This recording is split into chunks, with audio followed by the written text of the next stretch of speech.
All right. Welcome to the Liz Career Coaching Podcast. My name is Liz Herrera and I am your host.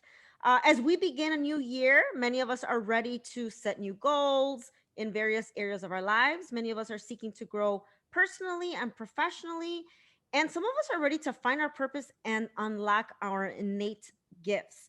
And so I thought that we would invite a very special guest that can walk us through ways that we can identify our purpose, our vision, and really embrace our identity. So today we have Nikita Lawrence. Nikita, thank you for joining me on my podcast today.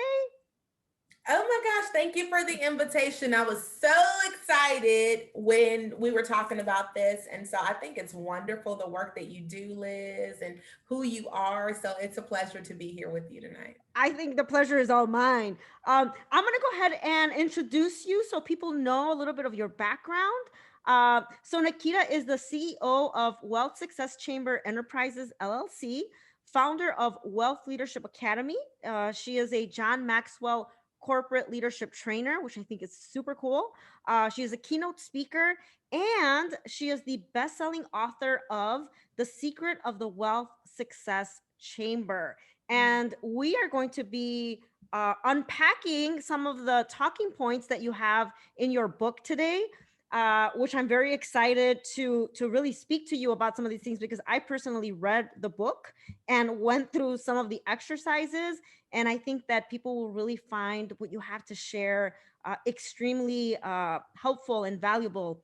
So before we dive in, I would really like for you to talk a little bit about, you as far as what is your purpose, your vision, and who is it that you serve? Oh, that's such a good question. You hit me from the beginning, Liz, with the with the gusto. So I'll back up. And I'll answer this question a couple of ways.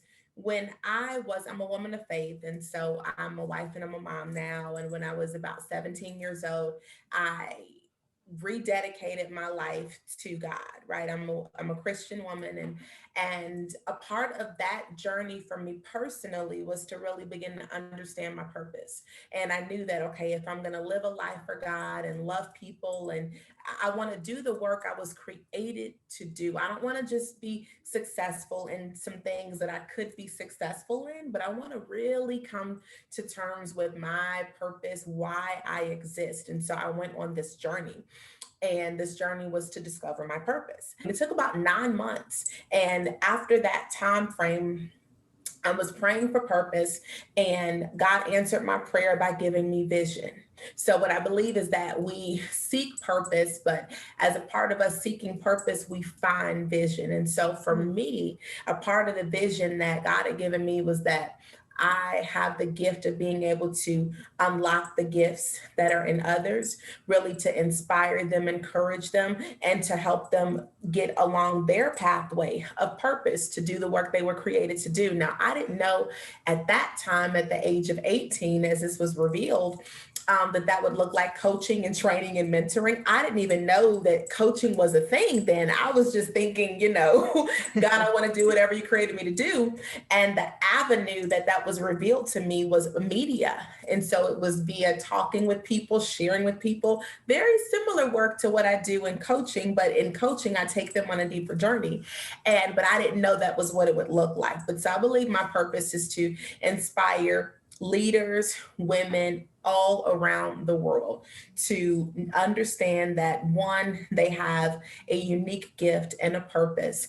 And number two, that they have the opportunity to change the world when they open it up. A lot of people, I think, they seek purpose and they're looking for what their purpose is, and essentially it's to make a difference in the world. It's to mm, make the world better, doing the thing you were created to do. And so I think sometimes we ask, and what is my purpose? But a better question is, what's the vision that I have for my life? What's the vision that I can accomplish, or what's something that I can build that makes the world better for the future. And so that is what I believe my purpose is in my work. I'm a career and business consultant, a woman's business coach, and I work with, women and leaders, executives who are already successful, they're already accomplished, they've already reached the height in their career, but they're desiring something more. I teach them how to discover identity and really pursue their purpose in the career or business that is in full alignment with their vision, their values, their mission, and their quality of life goals. So that was Yeah. a long answer to a short question, but that's what I would share. And you practice what you preach, right? So you've gone through the journey, and now you are walking others in that process. And I know that that is what your book is about, because there is a ton of self-reflection. But you title your book, this Wealth Success Chamber. What exactly is the Wealth Success Chamber? So the Wealth Success Chamber was really birthed from this thought of how people, we're seeking wealth and we're seeking success, and we often seek it externally, and we believe that there are things that we have to do to create or to achieve that externally, and we don't look within. And what I believe God revealed to me was that, the essence of our wealth, the richness of who we are, it's in what you can't see. It's in our spirit, in our soul, embedded in the fibers of our being as humans. And when we can tap into that innermost richness, which I believe we find when we get into connection and relationship with God. But when we begin to tap into that and into love and the deepest places of love, and we begin to see ourselves as who we really are, our identity, then we can begin to experience success, wealth, abundance from the inside out, not from the outside in. And so the Wealth Success Chamber is it's the innermost place of the soul and the spirit, and the place where all the richness is housed within you, that you have to begin to unlock to experience the fullness of life, so that as you do create success externally, it's not just temporary, and it's not just something that still has you missing another element. I would read these stories and hear about these super successful, amazing leaders and entrepreneurs that were, some of the richest people in the world, and they would take their lives. And I would be so heartbroken and devastated. And I would wonder, wow, like, how can you have it all, but there's still something missing? Mm. How do you have everything you've ever wanted? You have enough money to buy whatever you ever wanted or desired, but there's still something missing. And I believe that piece that sometimes is missing is that inner harmony, that inner peace, and that inner place of joy and understanding and clarity around your purpose, your identity, and the richness and wealth of what's on the inside. Oh my gosh, I love all of that. I feel like that is one of the hardest things to do, to really listen to yourself. And it's a challenge for many of us to um, unlock that. And it could be a scary place to go as well, right? And so, a lot of times it's superficial, or it's, one-sided. And, success, people think of monetary success, right? But once they get that, it's like, wait, why is there still a void? And that's because maybe they're not embracing other parts of their full holistic identity. And that's what you do. You help uncover, unveil those areas that people maybe are too afraid or not sure how to kind of tap into those innate strengths, which I love talking about, but also your values and, who you are in your core. And I love that you said, like, your inner harmony. I think when all those pieces are put together, it does give you clarity, and that allows you to kind of create that vision that you talk about. So in your book, you walk the reader through a 10-day journey. And while we're not going to talk about all the key areas and all the days, because I would really encourage people to check out your book and go through this process. I thought it would be really neat to hear you talk about some of these specific days. So day one focuses on, it's called my current perspective on my identity, purpose, and vision. So why is it so important to start there? Such a good question. And so it's important to um, pause and to understand your own perspective about who you are. So often we listen to the stories that other people tell us about who we are, Hmm. or we listen to and we subscribe to others' expectations about who we're supposed to be. And often I believe that when you understand your identity and you can begin to seek purpose so that you find vision, that is what harnesses a focus on your life. This is what gives your life a centering and a direction so that you then operate. Every decision that you make can be as a result of the clarity of the vision you have to fulfill your purpose and knowing who you are. So identity answers the question, really two questions. In the book, I have readers answer the first part of that, which is who am I, right? Who Mhm. am I? And not from the perspective of, oh, I'm a wife, I'm a mom, I'm a teacher, I'm a not any of those things, but who am I really? What are my character? What's my character? What are my beliefs? What are my values? What do I stand for? How do I see myself beyond the titles, beyond what I call the assignments? Being a mother, I believe, is an assignment. Being a wife is an assignment because you gotta, it requires some things. Yeah. And who am I really? What's the substance that I'm made of? And so being able to become clear about your identity and really taking the time to seek out that purpose. What is my purpose? Why am I here? Well, the secret is to make a difference, right? To make a difference in the world, using your gift, doing the thing you were created to do, and fulfilling the vision that you have.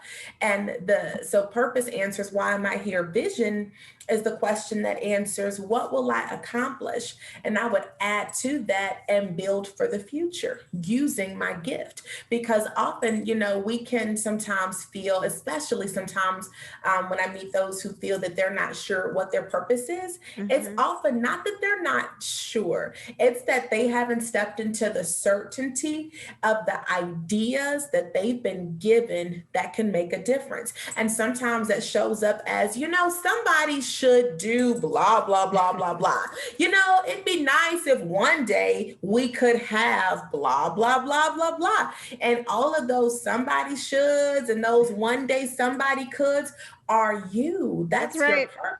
Pulling on you to begin to make a difference. But when we don't see ourselves from the right perspective, we don't even know we have the ability to experience and to exercise leadership in that type of result or accomplishment. We see that as for somebody else who's already successful or already accomplished or already whatever it is, not understanding that that seed of greatness, that seed of wealth was already placed on the inside of us before we were ever born. We just needed to become aware and awaken to it so that we can then come into alignment and fulfill that vision. And so whenever, and this is for anyone that's listening, if you're like, I'm not sure what my purpose is, go back to the last vision or idea that you had that brought you joy, that you thought was so big, it was so much bigger than you had no idea how it could ever happen, but it was it would really be nice if one day blank,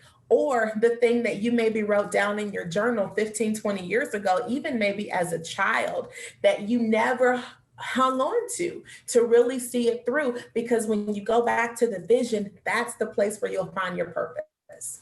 That's right. So, oh my gosh, you said so many things that I want to, unpack a little bit more as well. But there's one thing I know you talked about. You're like, someone should, or it'd be great if, right? And I know I find myself doing that too. Now, that's because people don't believe in their abilities, like you're saying, like somebody else may be more equipped to do that. And you're saying, like, no, it's within you because you obviously care about this, that you're, articulating it. So that brings me to my next question. So thinking about, how people, your confidence. And as I was going through your exercises, you have a reflection section about your success stories. Mm, And in my experience working with students and clients, people struggle with identifying those success stories because they don't recognize some of their successes as successful because they're not grand. They're not, I don't know, life changing, and they undervalue those successes or accomplishments. So I can see someone having a difficult time in that section. How can you guide someone to really own those success stories? How do you encourage people to really, dig deep in identifying those things?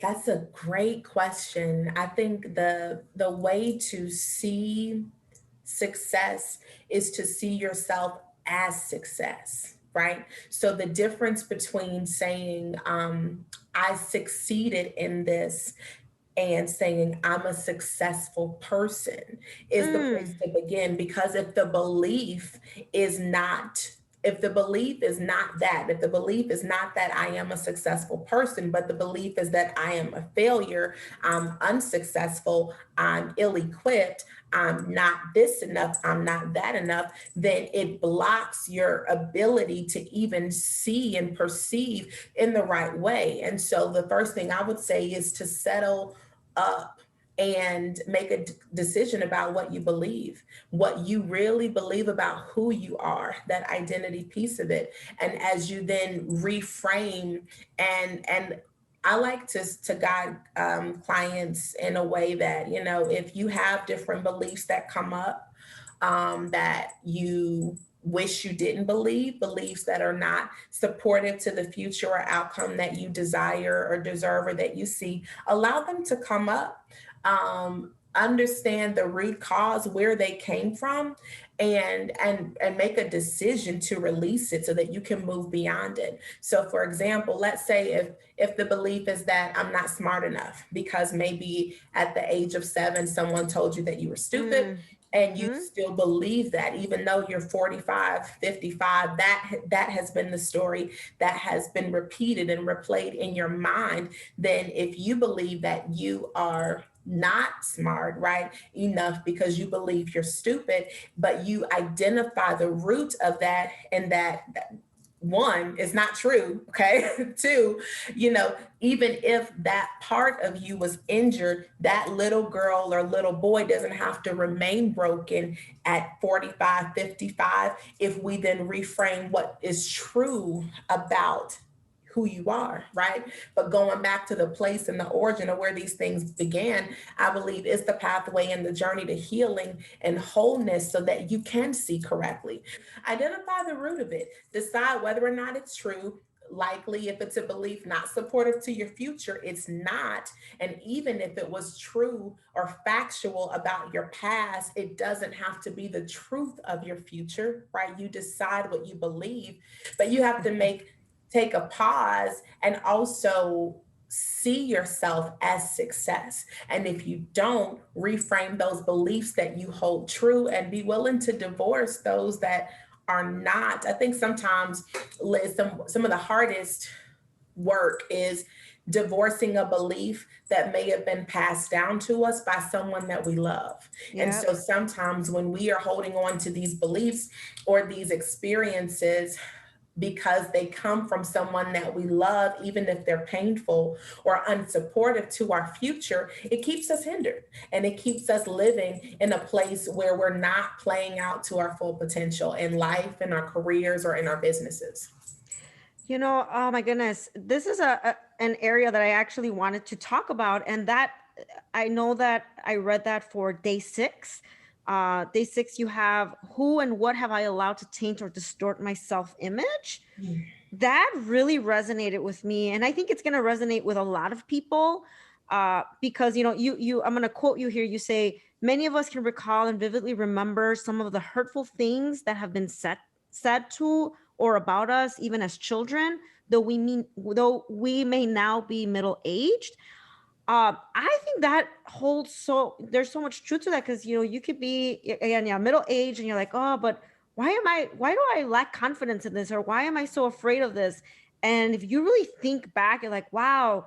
And like you said, it could even be somebody that you love, someone close to you, and it was not in like ill intention, but it stays with us for a long time. And being able to kind of get past that is super important. And you have some exercises that people can go through to start thinking more about, okay, is this what I really believe, or is this something that was kind of passed down to me? And Mhm. letting go of those things, because those are the barriers, right, that hold us from that progress. So you really hit it right on the nail there, at least for me. um you have a lot of deep things. And I tell you, as I was going through the exercise in myself, I'm like, wow, she's good. And I'm a self-reflective person. And you've really had me thinking about things that I have not thought about. So I'm gonna kind of change gears a little bit here. There's for day 3, and this is something that I'm very passionate about, and I talk to my students and my clients. You talk about, what is my personal brand? So in your experience, why is our personal brand so important, and how can we be more intentional in creating our brand? Oh, that's such a good question. I think your personal brand is important because that's who you are, right? And so identity, is who you are and how you see yourself. Your brand is how everybody else experiences you. And so if there is a disconnect, and for many of us there is some type of distance between who we believe we are and how other people see us, whether that is they see us better, worse, indifferent, right?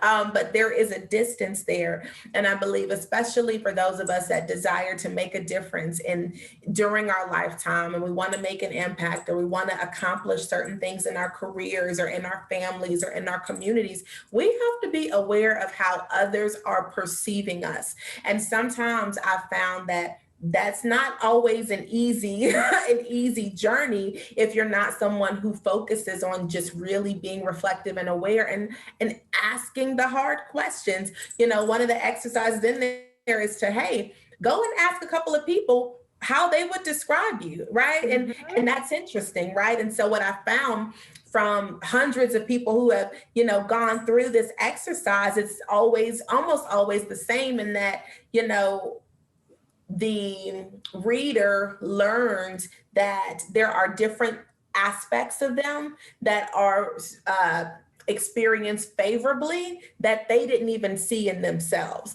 And so often, sometimes it can feel like this like gigantic task, like, oh, what is someone gonna say? Are they gonna say whatever? Are they gonna see all of my flaws or tell me all my weaknesses?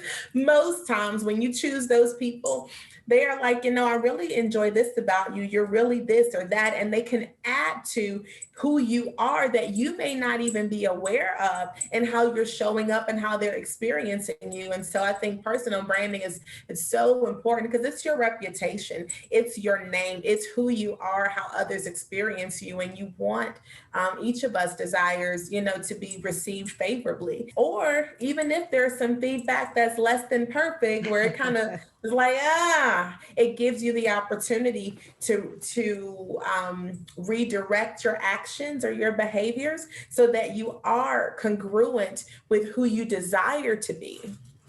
All right, Nikita. So another day that you have in your book is, so it's day 8, and it's, how does fear alter my perception of my personal worth or value? Whew, So for many whew. of us, we have so many goals and dreams, but as you know, one of the things that stop us from doing whatever it is that we dream of doing, or meeting our goals, is fear. And in your book, one of the excerpts that really, resonated with me, again, a lot of your book resonated with me, but you write, fear is a deadly weapon that will paralyze you and prevent you from any type of progress if you allow it to rule your life. Mhm. That's deep. So in your experience, in your knowledge and insight, how can we prevent fear, uh, in your words, from governing our emotions and choices? Ooh, that is such a good question. And I think the reality of it is that we all experience fear, Mm. every one of us, whether it's the new person just beginning on their journey in their first career, or the successful CEO who is going to deliver, a new project update that may or may not work. Or the successful people that we hold in high esteem, that we admire or see on TV or we read about in these magazines. Everyone experiences fear, but what separates, I believe, those who go on to become the greats from those who don't and who live mediocre lives is the response to the fear. Mm, So yeah. what I like to teach is that, and it's in the book, action is the antidote for fear. Action. Yes. Action is the antidote for fear. And what that means is that when you experience that fear, making a commitment to take action over it, which is my definition of courage, taking action over fear is being courageous. That is what allows you to progress forward in your life or in your career or in your business. And so when you experience the fear, being able to say, listen, I'm not going to pretend like I'm not afraid. Like, I'm not going to pretend like I'm not scared. Okay. So fear, I may like see you, I may feel you, my armpits may be sweating, my knees may be shaking. I mean, there have been many times I've delivered keynote messages, and literally, even though I enjoy speaking, I have a little bit of nervousness, a little bit of nervous energy that is fear-based, right? And because I'm doing this new thing, it's unfamiliar. And so there is that, that response. And even if I'm like, my knees are shaking, or I remember even there was a time I had to give, I think, my first sermon in the church, and Liz, I had on heels, my little heels were wobbling like this. There was like a little stand there, thankfully, so no one else saw. But I shared that because our body responds to it, right? So we'll Yes. have physical responses to it, but understanding that even fear, if I see you, if I feel you, I may be sweating, I may stutter when I'm speaking, I may blubber up a word, I may, all these things may happen. I'm not going to allow my life to be controlled by you. So I'm going to take a step forward in the face of the fear. I'm not going to wait to become fearless to do the thing I was created to do or to progress my life forward.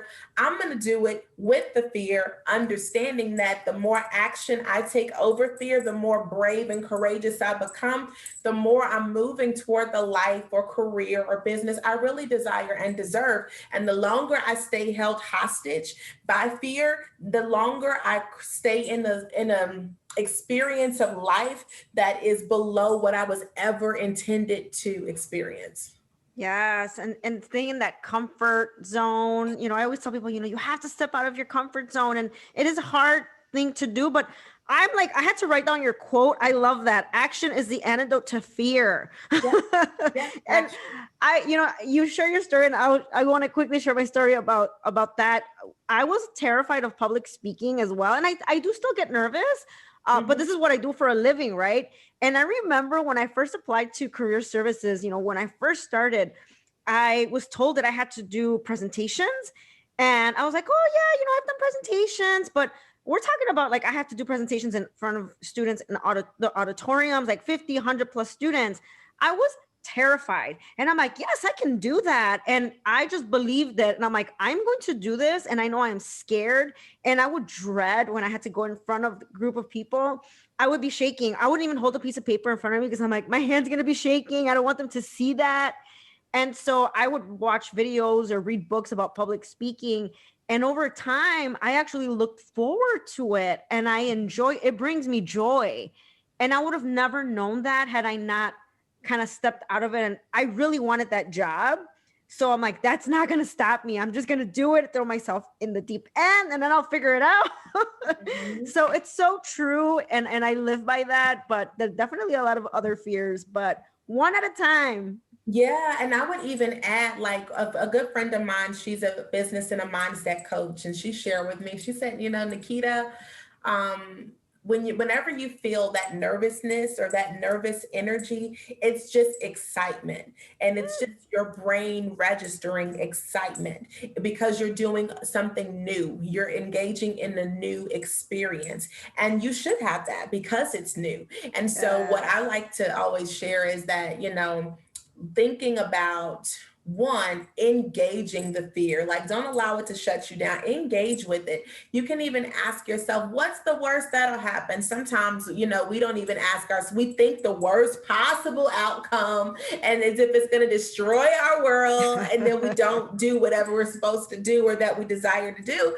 But it's like, well, what's the worst that'll happen? Maybe it won't work out, but what happens if it will work out? Yes. And more importantly than even the result, who do I become as a result of practicing courage and courageous action, and being in a position where I'm practicing, stepping out. Even for me, with even writing the first book, The Secret of the Wealth Success Chamber, that we're talking about today, I went through fear of, well, what if no one gets it, or what if no one reads it, or what if all these different things. But my commitment and my practice had been, for at least consistently, I would say 10 years prior to that, taking action over my fear, moving beyond my comfort zone, doing what made me uncomfortable, asking the big questions, even if I thought the answer would be no, still taking action.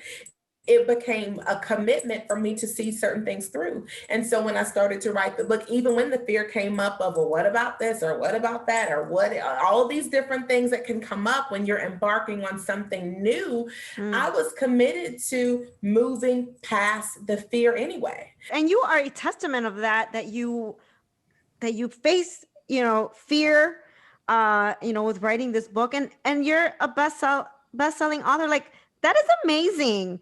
I'm listening to you, and I'm like, you are such an inspiration, and you Oh, just go for it. And I think that, a lot of people, especially people that are in this business, that, they want to write a book. And, I hear people that I follow, influencers, that they're like, okay, I'm ready for that next step. And, they don't pursue it, or for whatever reason. Right. And you're like, no, I have this vision, I have this clarity, I'm just going to start writing. And then the next thing you know, you have this finished product, and you're changing lives, you're making an impact, you're making a difference. And I think that is amazing, and I can't wait to read your next book. thank you. Thank So you. you have so much great content. And so for day 10, you end with, am I ready to access my wealth success chamber? How do we know we're ready? I think you have to make the commitment to be ready, right? And so I don't think it's a question. It's not, it really is one of those rhetorical questions where it's like, am I ready? Yes, I'm ready.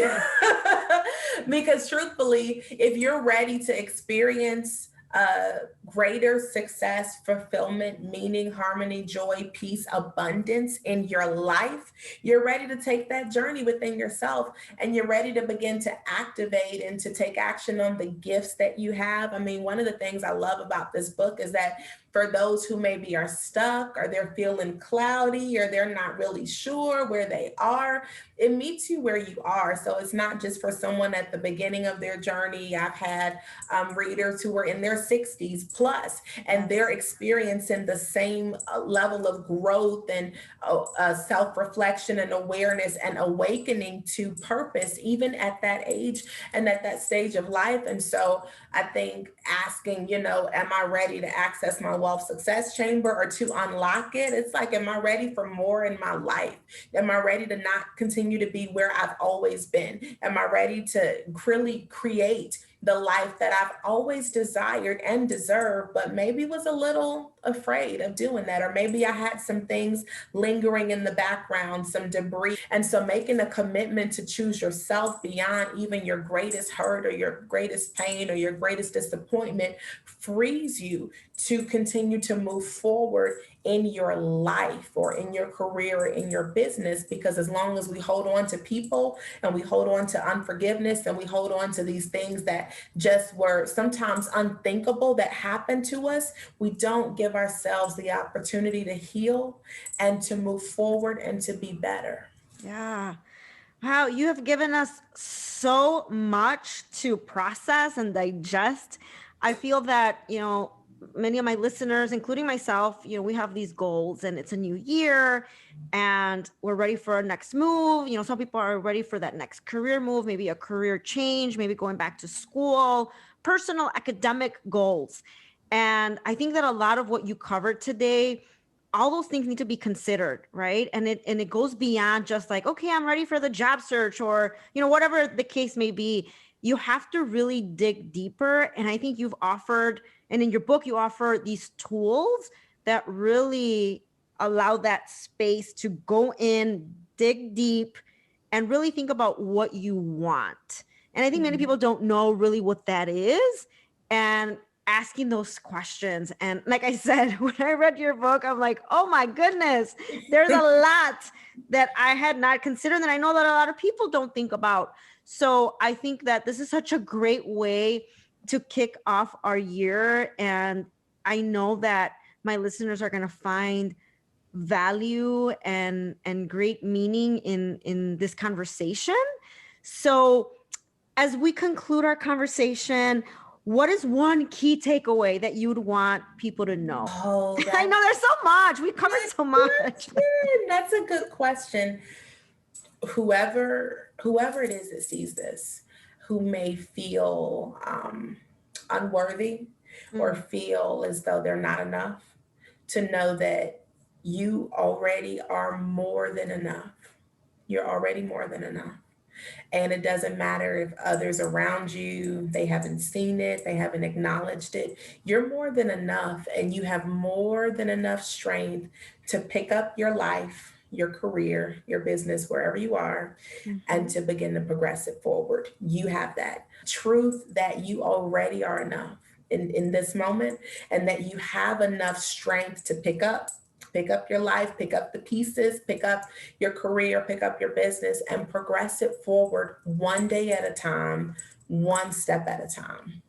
Yes. So that was not a dose of inspiration. This was a jolt of inspiration. Thank you so much, Nikita. You are fabulous, and you're obviously tapping into your gift and sharing it with the world.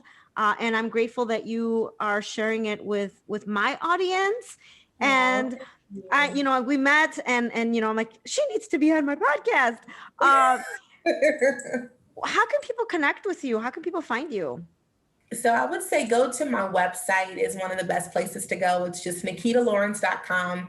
You'll find opportunities to sign up for free webinar trainings. You'll also be able to read articles that I've published on Thrive Global. You'll be able to, if you want to purchase inspirational merchandise or wear t-shirts or hoodies or that really speak to the best and brightest parts of you, you'll be able to do that. And even purchase an ebook bundle. So right now, Liz, something that we're in the finishing works of is releasing an ebook bundle that comes with not only this book, but a few other additional resources to support leaders and readers and everyone really that desires to go deeper in their journey to get clarity before they make that career move, before they start that business in that place. And so that's what I would welcome, to stay connected right on the website, nikitalawrence.com. That's the best place you'll want to start.